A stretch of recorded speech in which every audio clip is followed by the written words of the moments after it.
इस वीडियो में हम धनात्मक और ऋणात्मक संख्याओं को जोड़ने और घटाने का अभ्यास करेंगे। मान लेते हैं कि हमारे पास एक समीकरण है 4 बराबर है ऋणात्मक 8 घटा रिक्त स्थान के। हमेशा की तरह हम चाहेंगे कि आप इस वीडियो को रोककर खुद पता लगाएं कि इस रिक्त स्थान का मान क्या होगा जो इस समीकरण को संतुष्ट करेगा। यानी ऋणात्मक 8 घटा रिक्त स्थान समतुल्य है 4 के, या यूं कहे कि 4 बराबर है ऋणात्मक 8 घटा रिक्त स्थान के। चलिए अब साथ मिलकर इसे हल करते हैं और मदद लेते हैं एक संख्या रेखा की। तो ये रही हमारी संख्या रेखा। एक तरीका तो ये है कि हम शुरू करें ऋणात्मक 8 से।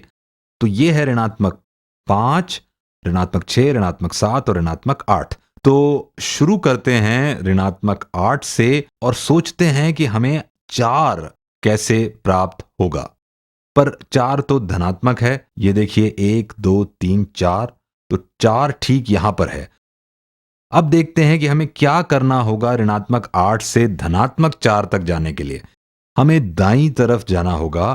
1 2 3 4 5 6 7 8 9 10 11 12, यानी ऋणात्मक 8 से 12 स्थान दाईं तरफ जाना होगा। एक तरीका और है। ऋणात्मक 8 से धनात्मक 4 तक जाने के लिए हमें ऋणात्मक 8 में 12 जोड़ना होगा। या यूं कह सकते हैं कि ऋणात्मक 8 से 0 तक जाने के लिए हमें 0 में 8 जोड़ना होगा और फिर 0 से 4 तक जाने के लिए 0 में 4 जोड़ना होगा। तो हम यहां 8 जमा 4 यानी 12 जोड़ेंगे।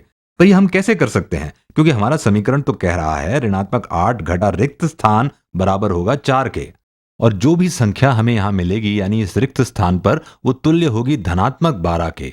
हम कोई भी ऋणात्मक संख्या घटा सकते हैं। अगर हम ऋणात्मक 12 घटाते हैं तो ये बराबर होगा 12 जोड़ने के। यहां लिखते हैं 4 बराबर होगा, इसको बिना बॉक्स के लिखते हैं, 4 बराबर होगा ऋणात्मक 8 घटा ऋणात्मक 12 के। पर ऋणात्मक संख्या घटाने से हमें क्या मिलेगा? हमें एक धनात्मक संख्या मिलेगी जो कि बराबर होगी ऋणात्मक 8 जमा धनात्मक 12 के, या 4 बराबर होगा ऋणात्मक 8 जमा 12 के, जो कि सही है। यहां हमने 8 जोड़ा, प्राप्त हुआ 0। ऋणात्मक 8 जमा 8 बराबर हुआ 0 के। फिर 4 जोड़ा और हमें धनात्मक 4 प्राप्त हुआ। चलिए एक और प्रश्न हल करते हैं। इसे हल करने में हमें मजा आएगा। मान लेते हैं कि हमारे पास है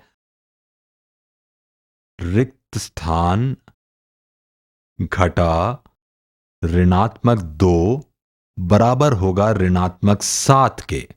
अब ये कैसे होगा? काफी सिंपल है, क्योंकि ये तो आप जानते हैं कि ऋणात्मक संख्या घटाने पर हमें क्या मिलता है। तो जब हम ऋणात्मक 2 घटाएंगे यहां पर, वो धनात्मक 2 जोड़ने के बराबर होगा। या हम कह सकते हैं रिक्त स्थान घटा ऋणात्मक 2 बराबर होगा 2 जोड़ने के। तो यहां लिखते हैं रिक्त स्थान जमा 2 बराबर होगा ऋणात्मक 7 के। और अब हम इसे हल कर सकते हैं अपनी संख्या रेखा की मदद से। तो अपनी संख्या रेखा निकालता हूं, और हमारा मकसद है ऋणात्मक 7 को प्राप्त करने का। तो यह है ऋणात्मक 5, ऋणात्मक 6 और ऋणात्मक 7 है ठीक यहां पर। अब हमें 2 में कोई ऐसी संख्या जोड़नी है ताकि ऋणात्मक 7 प्राप्त हो सके। तो अगर हम 2 जोड़ते हैं तो हम 2 स्थान दाईं तरफ जाएंगे। अब हम कौन सी संख्या से शुरू करें ताकि अगर हम 2 स्थान दाईं ओर जाएं, यानी उसमें 2 जोड़ें, तो हमें ऋणात्मक 7 प्राप्त हो सके? इसके लिए हमें 2 स्थान ऋणात्मक 7 के बाईं तरफ जाना होगा। तो अगर हम 2 स्थान बाईं ओर से शुरू करते हैं, यहां अलग रंग ले लेते हैं। अब अगर हम ठीक यहां से शुरू करते हैं और उसमें 2 जोड़ते हैं, 1 2, तो हमें ऋणात्मक 7 मिलता है। पर यह कौन सी संख्या है? यह संख्या जो ऋणात्मक 7 के बाईं तरफ है, यह ऋणात्मक 9 है। तो ये यहां पर है ऋणात्मक 9।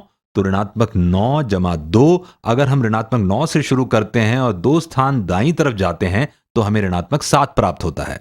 इसे इस तरह भी कह सकते हैं ऋणात्मक 9 घटा ऋणात्मक 2। अगर हम ऋणात्मक 2 घटाते हैं तो हम दाईं तरफ जाते हैं, और अगर हम धनात्मक 2 घटाते हैं तो हम बाईं तरफ जाते हैं। पर अगर हम ऋणात्मक 2 घटाते हैं तो हम 2 स्थान दाईं तरफ जाते हैं और हमें ऋणात्मक 7 प्राप्त होता है। चलिए एक और प्रश्न हल करते हैं। मान लेते हैं हमारे पास है ऋणात्मक 4 जो बराबर है रिक्त स्थान घटा 9 के। इसे हल करने के लिए हम अपनी संख्या रेखा की मदद लेंगे। अगर चाहो तो वीडियो को यहां रोक लो और खुद कोशिश करो। तो ये है हमारी संख्या रेखा।